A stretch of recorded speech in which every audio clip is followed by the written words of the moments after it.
everyone, we are Hosea, this is Eileen, this is Amalin from Fluffy. In this video, we will be discussing the subject of mathematics.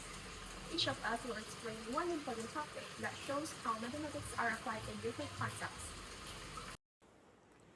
My name is Emmeline, and the first topic I will cover is solving problems involving the maximum point of a quadratic function. Finding the maximum point allows us to determine the optimal value in many real-world situations. Hey there everyone, my name is Emmeline, and right now I'm going to teach you guys about how we're going to change a quadratic function from the standard form to the vertex form. So, as I have just said, we're going to have a learning objective, which is students are able to explain how to change a quadratic function from the form of y equals to ax squared plus bx plus c into the form of y equals to ax minus h squared plus k. Well, this form is called the vertex form of the quadratic function.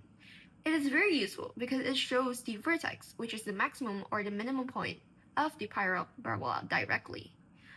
So, as we know, the vertex is located as the new two variables that we have just found, which is the h and the k. Well, the vertex is located at h point k. And there are two rules. So, if a is smaller than 0, that means it reaches the maximum point. While if a is over 0, it means its minimum point. So, to change the quadratic function from standard form to vertex forms, we use a method called completing the square. Alright, so we're going to continue just on the example. So, from the example, we could see that we could use a basic form first. For instance, it's y equals to negative 2x squared plus 4x plus 1. So step 1 is that we have to factor out the coefficient of x squared from the first two terms. So this will be changed into the form of y equals to negative 2x squared negative 2x plus 1. See what I just did there? Now, having these formula, we have to do the next step 2, which is we have to complete the square. So, first up, we have to take half of the coefficient of x, which is negative 2, and then divide it by 2, negative 1. So, now we have it in the form of y equal to negative 2x squared negative 2x plus 1 negative 1 plus 1. So this is the square, right?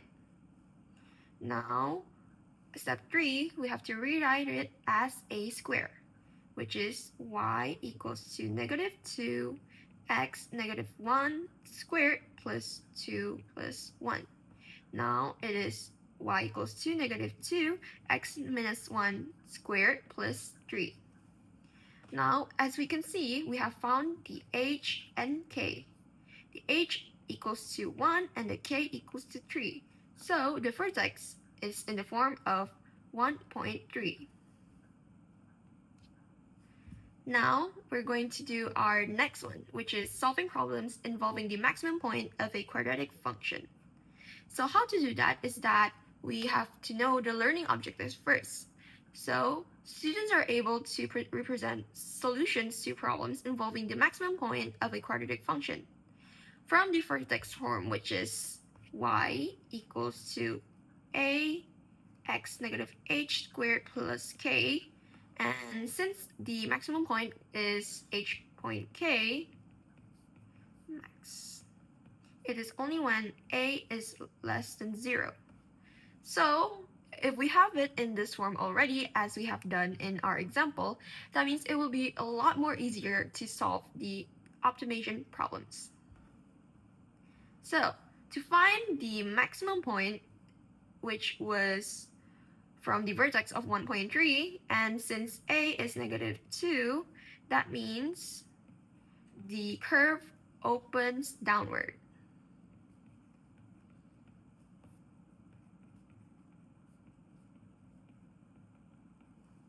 right?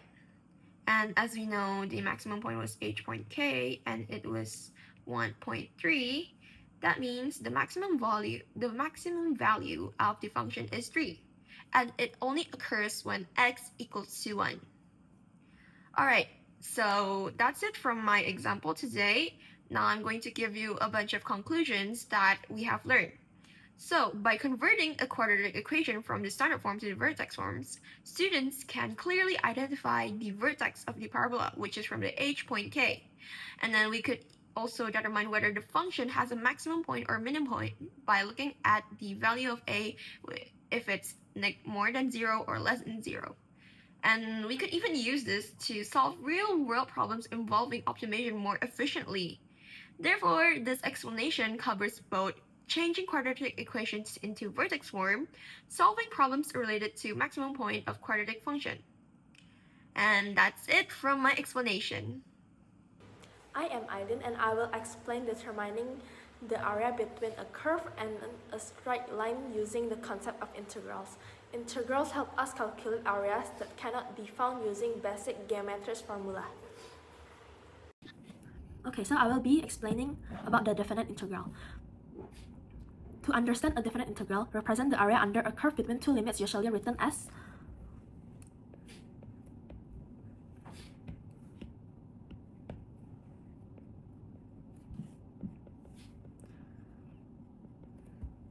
Step 2. Determine the value of a definite integral is by identify the function f(x) and the limit of integration a and b. The second one is find the antiderivative integral of the function. Substitute the upper limit b into the antiderivative, then substitute the lower limit a into the antiderivative. Then subtract the results by f b minus f a. This process gives the numerical value of the definite integral, which represents the area under the curve.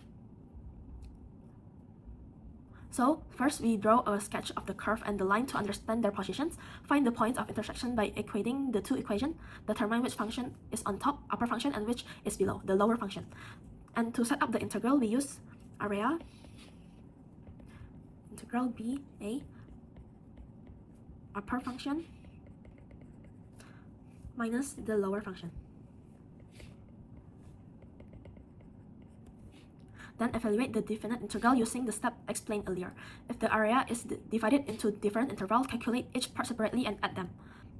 Okay, this is the question, and we will start doing it. So the given problem is to find the area of the region bounded by the curve y x quadrat minus 1, the straight line,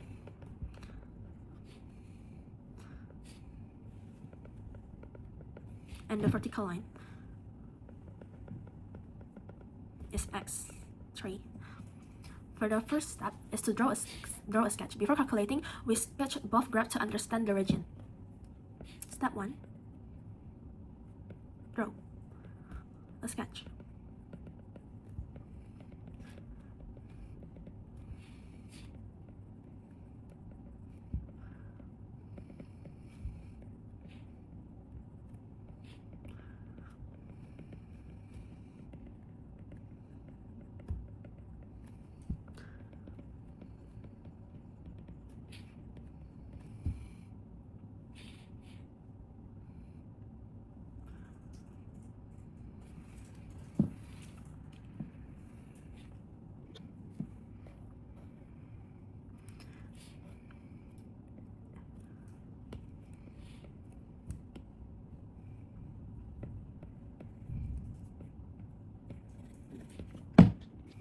Okay.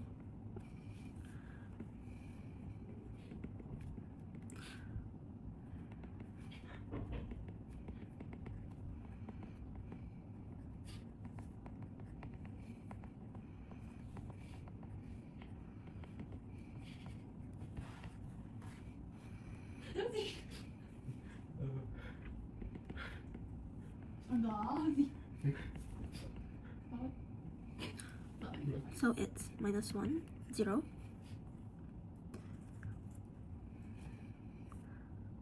And next we will be searching for the stationary points, which is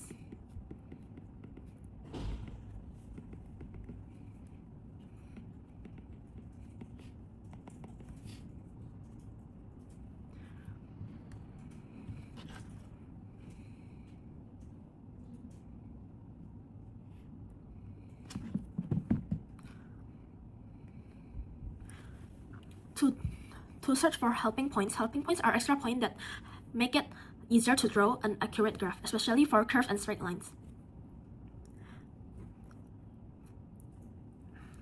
And here we have the curve y x squared minus 1. This is a parabola. To draw it neatly, we choose several x values and calculated their corresponding y values. Usually we pick simple and symmetric values for the helping points.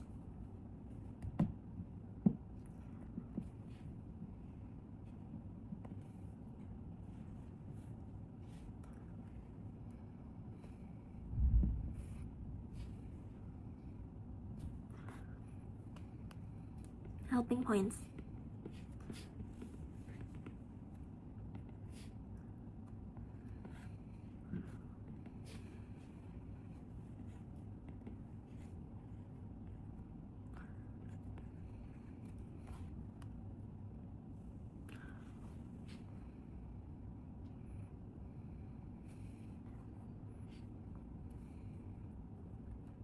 And then B, oh no.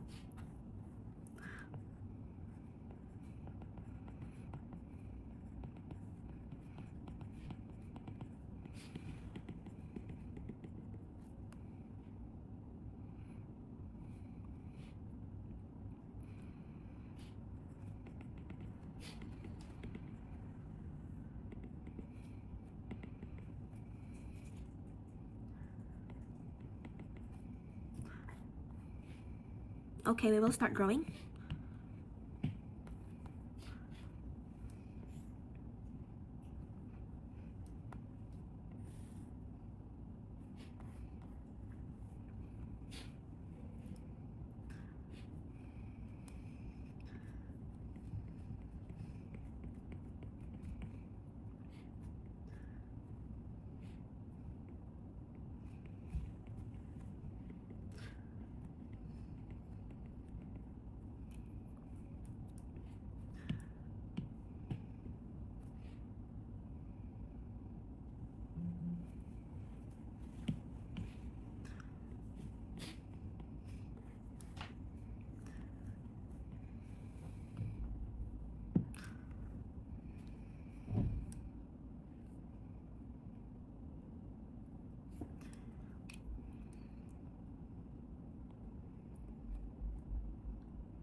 As we see just now, we got the helping point is minus 2 and 3, so we're going to draw it.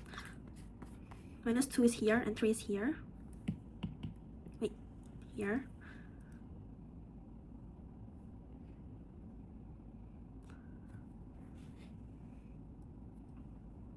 Minus 3 and 8.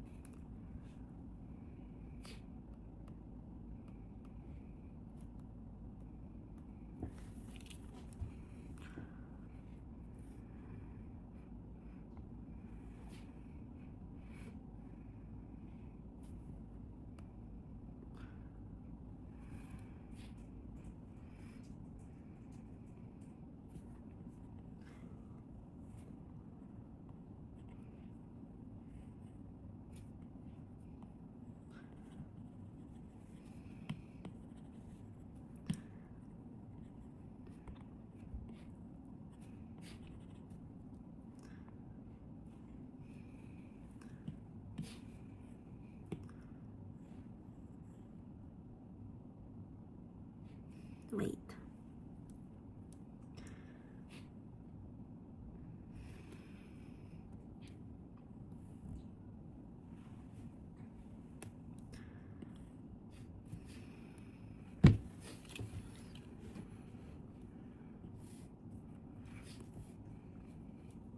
Here. This is the straight line.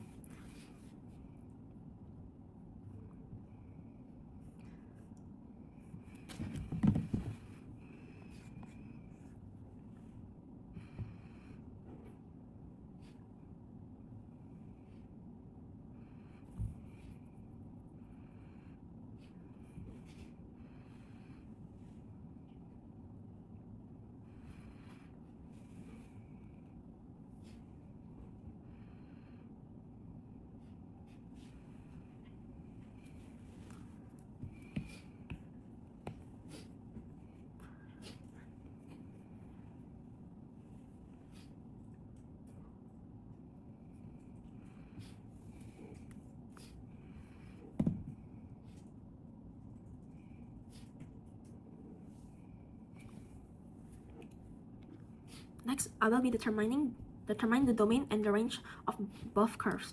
So it's C, y is x squared minus 1. The domain are all real numbers, and the range is for y to x minus 1. Domain all real numbers, and the range also all real numbers.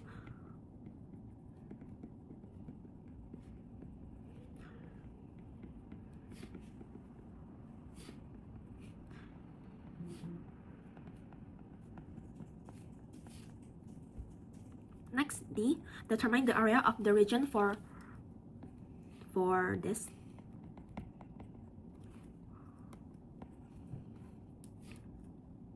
First, we find which curve is above the other. At x is 1, y is 2, 1, minus 1. So it's 1. It's 0. So the line is above the curve. So area, integral to 0 to x minus 1, x squared minus 1. Don't forget the dx. Then we simplify.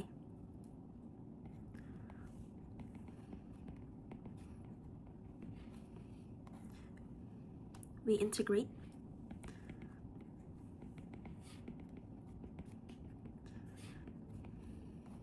And we got 0.4 per 3.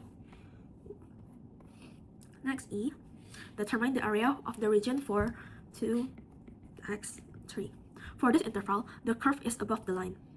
So the area 3 to x squared minus 1 to x minus 1. Don't forget the dx. And then we simplify.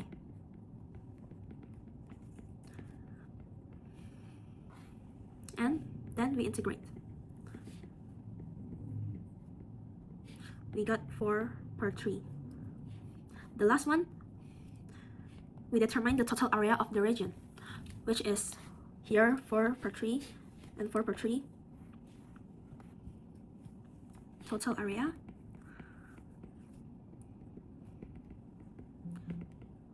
We got 8 per 3. So the final answer is the total area bounded by the two curves and the line x, which is 3, is 8 per 3 square units. Saya, and the final topic I will discuss is transforming two-dimensional shapes using matrix multiplication. Through matrix, we can perform rotation, reflections, and dilation in precise and structured way.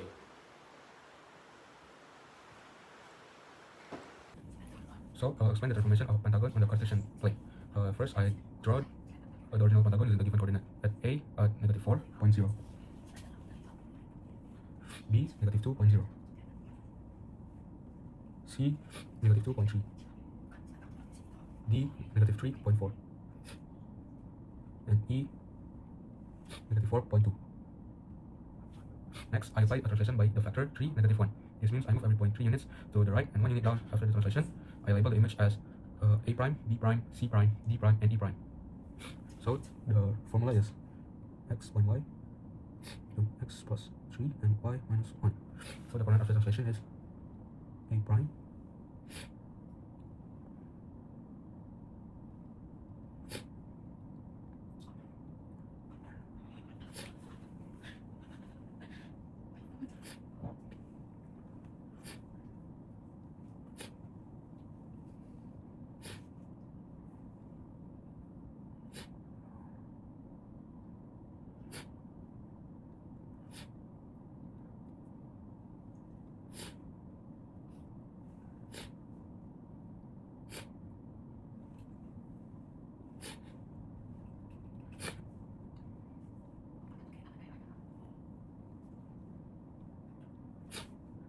Then I reflect the translated pentagon across the line y equals -4. To do this, I keep the x coordinate the same and reflect the y coordinate across the line y equals -4. I label the new image as a double prime, B double prime, C double prime, D double prime, and E double prime. So the formula is plus y equals k x to k y. So because the y is 4,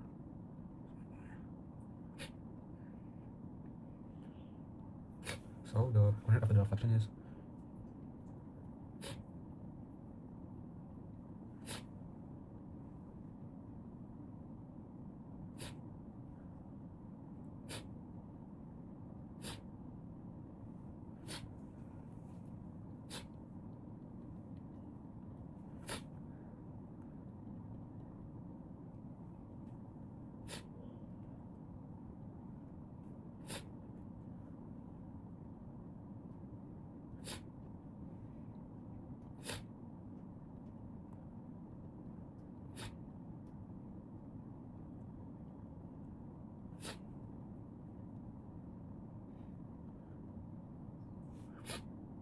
After that, I rotate the pentagon 90 degrees counterclockwise about the point 2, point 1. I first shift the shape so the center of the rotation is at the origin, then rotate it 90 degrees counterclockwise, and finally shift it back to the original center. I label this image as A prime, A triple prime, B triple prime, C triple prime, D triple prime, and E triple prime. So first, translate the center to the origin.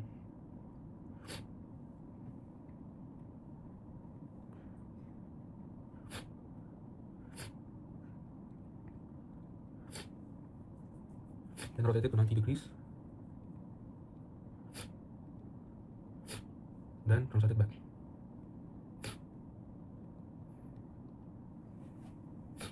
So the coordinate after the rotation is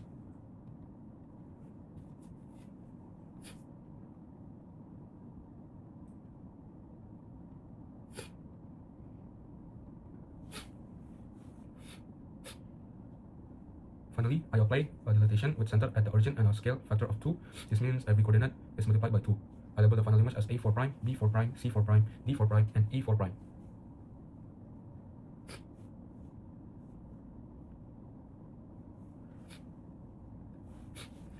So the rule is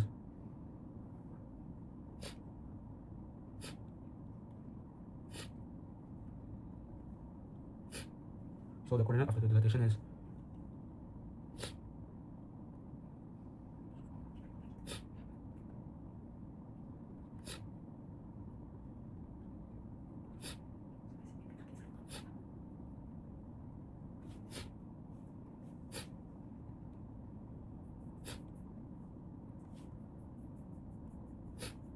So, in conclusion, I've shown the original pentagon and its images after a translation, reflection, rotation, and dilatation using the method